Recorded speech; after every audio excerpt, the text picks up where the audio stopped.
Самцон үзэгчтэй та бүхэн амралтын оройгоо аядахтаа өнгөрүүлж байна уу? 7 хоног бүрийн бямба гарагт та бүхэнд NBTV телевизээс тогтмол бэлтгэн өргөдөг дуудлага нэвтрүүлгийн шинэ дугаар эхэлж байна. За бид энэ удаагийн дугаараа бидэнд хамгийн их тохиолдох хүмүүрийн мэдэх ёстой байдаг анхны цуцламж хэрхэн үзүүлэх талаар аймгийн Улаанзаалмын хороотой хамтран бэлтгэн үзүүлж байна. За та бүхэнд анхны цуцламж хэрхэн үзүүлэх талаарх энэ хичээлийг үзүүлэхээс өмнө хүмүүс анхны цуцламжийн талаар хэрхэн ойлголттой байгааг үзүүлье.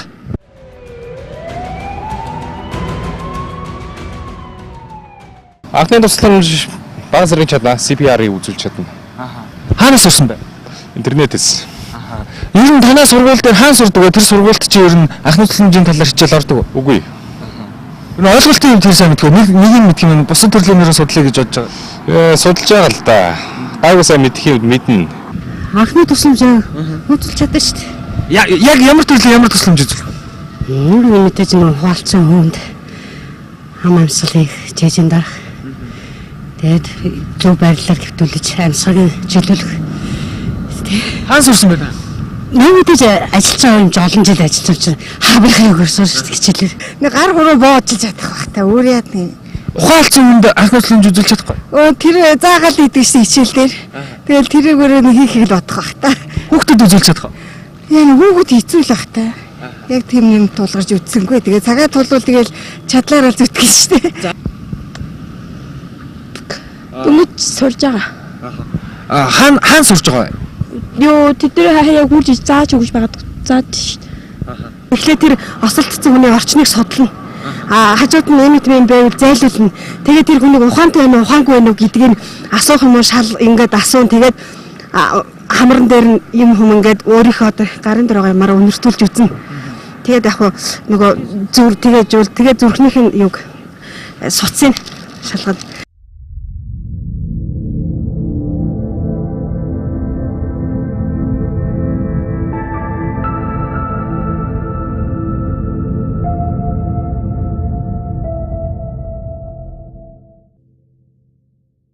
За үзэгчдээ дуудлага нэвтрүүлгийн энэ удаагийн дугаараар бид та бүхэнд анхны тусламжийг хэрхэн үзүүлэх талаарх энэ ойлголтыг өгөхөөр бэлтгэх гэж байна. За бид бол энэ удаагийн дугаараа бэлтгэхдээ аймгийн Улаанзаалмын хороотой хамтарч бэлтгэж байгаа юм. Тэгэхээр манай үзэгчдэд эхлээд өөрийгөө танилцуулахгүй нэгдүгээрт, хоёрдугаарт энэ анхны тусламжийн ойлголтыг нэг товчхон хүмүүс тайлбарлаж өгөөч.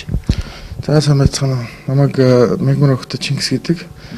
За тэгээд одоо бол миний хийж байгаа хэрэгжүүлж байгаа ажлыг одоо Австралийн төсөл төр гамшигын ажилтаа хийдэг. За өнөөдөр манай дуудлага нэвтрүүлгийн үзэгчдэд бас яг ямар тохиолдолд одоо үзүүлэх анхны тусламжийг заах гэж. За анхны тусламжийн тодорхойлт буюу ухаантай амьсгалж байгаа хүн, ухаангүй амьсгалж байгаа хүн CPR-ын талаар хэвлээ. Өнөөдөр товчхон явъя.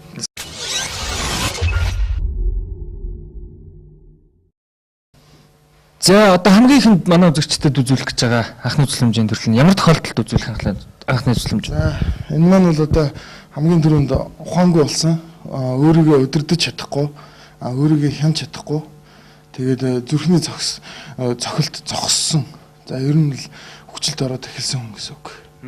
За хүчилд ороод эхэлсэн хүн гэдэг маань хүн бол тархины цус хангамжийг 6 минутын дотор цус хангамж очихгүй бол тэрнээс хойш тархи маань хүчиж эхэлдэг. Тийм учраас бид нэр 3 секундэд 2 удаа цохилох, базлах тэр зүрхийг механикаар цохилт өгнө гэсэн үг. 3 секундэд 2 удаа цохилт хийж явна гэсэн үг. За энэ бол хоёрдугаар шат. Хамгийн түрүүнд энэ хүнийг эхлээ шалгахын зөв хэрэгтэй. За шалгахдаа бид нар маш тайван.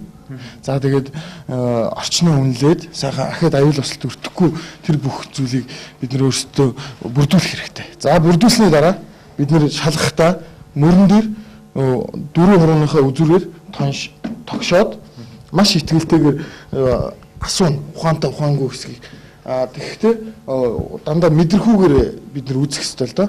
За тонголоо. Уруулын хэсэгт чихээ үргээд цээжний хөнгөлцөх хөдөлгөөний 45 градус хөнгөлцөхийг бид нар өөрсдөө эхлээд хардаг баг. За тэгээд энэ хүн маань ямар ч хариу өгөхгүй бол зүрхэн судсыг шалгаад бас хариу өгөхгүй бол шууд CPR буюу зүрхний сэхийн амьдралт руу орноо. За хэдүүлээ эхлээд зүрхний сэхийн амьдралт хийчээд дараа нь ухаантай амьсгалж байгаа хүний арга хэмжээг авъя. Тэхүү. За эхлэхдээ хүний гарны маасаар одоо жишээлбэл би Өөр дөр чи одоо жишээлбэл хил хийхэд би 2-оос 3 см зээж нэг үнийг дарна. Тэгэхдээ би өөрт чи одоо хийхдээ би ингэж хүчээр өрөөсөө ингэж дарахгүй. Одоо би ингэж дарах юм бол хавирга, өвчөө энэ гимтж болохоор үенүүдээр довтолдог миний гар. Тийм учраас одоо өөрийнхөө биеийн маасанд тааруулж дарна гэсэн үг. За жишээлбэл одоо би энэ дээр дарлаа гэхэд гараа ингэж байрлуулад цээж нь яг гол хэсэг буюу хоёр хөхний гол хийдэг. За энэ маань секундэд 3 секундэд 2 удаа хийн. За тэгээд 30 удаа дараад 2 удаа аманд амьсгал өгнө. За тэгсээр энэ маань зүрх уушгины сэхэн амьдралд болж байгаа. Аманд амьсгал өгтөн анхаарах зүйлс нь юу гэдэм? За энд бол одоо хүнийг аврах үйл ажиллагаа явагдаж байгаа учраас энд дахиад нэг хийчи, дахиад давтаад хийчи гэсэн үйлдэл байдгүй. 30 удаа яг ястараад 2 удаа амьсгал. Амьсгал өгөхдөө анхаарах зүйл за бараг одоо байхгүй. Хоолон дээр дарахаас сэргийлнэ. Хоошоо дарлаа, цагаан олоогоо тэгшлээд амийг хоош нь олгоод хамраа чимхээд 2 амьсгал өгнө. Саяын тохиолдолд хиймэл амьсгаа хийхэд одоо үлэх хүч ер нь хамаатай. Хиймэл амьсганд бол нэг тэгж өөрийгөө хамааруулах шаардлага байхгүй. Яагаад тэгэхээр бид энэ хүнийг 10 минут 6 минут өвчүүний доод хэсгийг 4 см доошоо бид дарах учраас биеэс маш их хүч ялгарна. Тэгээд дээрээс нь сандралтай байдаг учраас маш амьсганы зөв хуваарлалтай яваад дуусаад амьсгал өгөхдөө хэвийн амьсгалаар өгнө. Болоо. За ямар ч сан ухаангүй амьсгалж байгаа хүнд бол саяын одоо анхны тусламж үзүүлэх юм байна. Ухаантай амьсгалж байгаа хүнд тохиолдолд ер нь яах вэ? За ухаантай амьсгалж байгаа хүнд бол мэдээж хамгийн түрүүнд бид нэр шалгана. Түрүүний бидний зааснаар. За дараа нь судасны цохилтыг шалгана. За ухаантай амьсгалж байгаа хүн маань яагаад тэгэхээр судасны цохилт маш удаашрсан. За тэгээд үүссэн нөхцөл процессээс болоод хүн маань янз бүрийн байдлаар судасны цохилт эргэж идэг. За тийм учраас бид нар хажуугийн байрал буюу хажуугийн байрал оруулах одоо хамгийн зөв хэрэгтэй. Тэгээд бид нэр эмнэлгийн байгууллагт хандах хүртэлх тэр хоёрын хоорондох хугацаанд тэр үнийг халамжлах ёстой.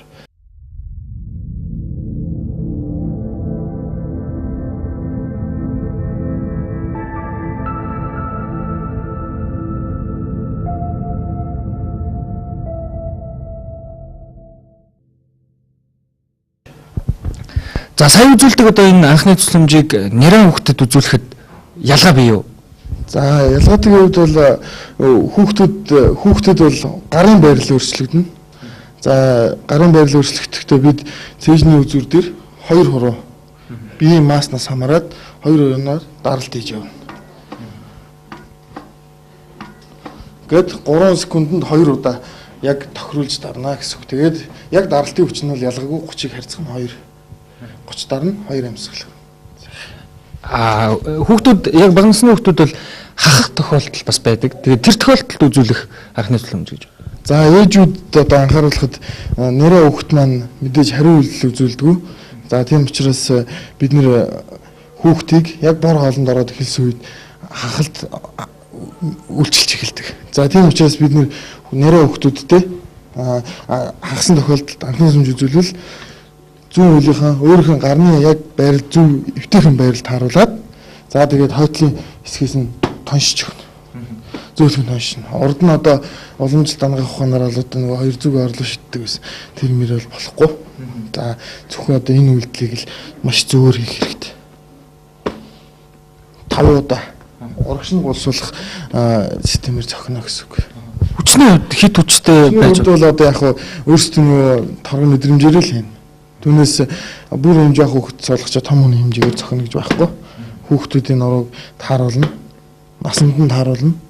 Ингээд өөрсдийнхөө сайхан оргон мэдрэмж. Гол нь яг энэ байрлалыг л зөв авах хэрэгтэй. Гэхдээ энэ хүүхдийг удаан ингэж бас тонголож болохгүй тийм ээ. Тодорхой хэмжээний 5 цохилт хийснийхаа дараа гаргаж ирж үзнэ.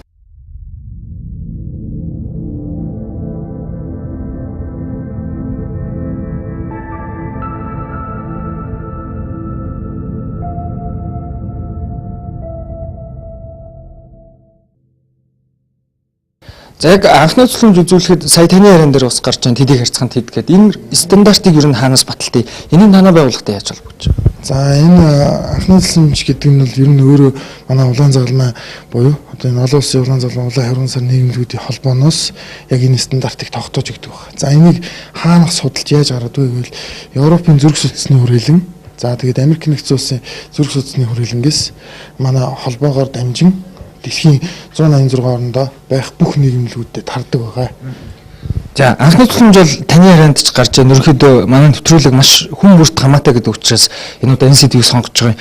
Тэгэхээр яг энэ талаарх ойлголтыг байгуулгаараа ангиараа авахыг хүсвэл танай байгууллагад хандах юм боломж нээлттэй. За тий одоо энэ манайд яг энэний талаар сургалтууд бол мэдээж арилжааны чиглэсэн сургалтууд байна. За тэгээд хэрвээ манай анхан шатны хороо буюу одоо гишүүнчлэлийн төрлүүдээс сонголт хийгээд байгууллагад орж ирсэн тохиолдолд энэ төрлийн маш олон сургалтууд авах боломжтой болдог.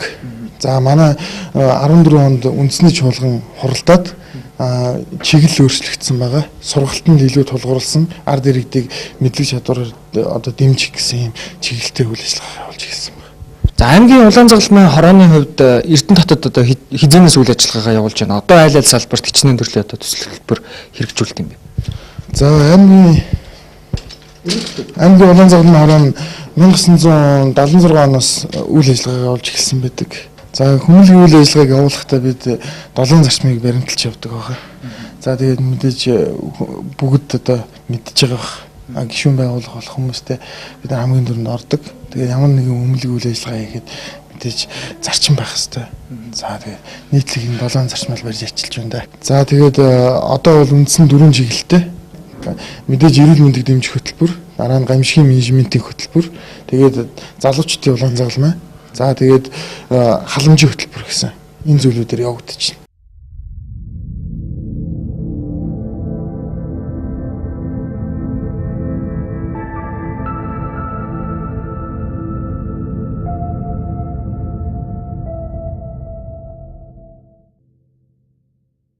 За үзэгчдээ та бүхэнд дуудлага хууль зүйн нэвтрүүлгээр анхны төсөлмжийг хэрхэн үзүүлэх талаар бас бэлтгэн үзүүллээ. Тийм учраас ямар ч байсан бидэнд гинтийн явдал хизээс тохиолдож болох учраас өнөөдөр одоо улаан загалмайн хорооны сургагч агшин үзүүлсэн одоо энэ зөвлөгөөг дагаараа за ялангуяа одоо нэрээ хөвгтдээ эхчүүддээ тун хэрэгтэй мэдээлэл хүргэсэн гэдэгтээ итгэлтэй байна.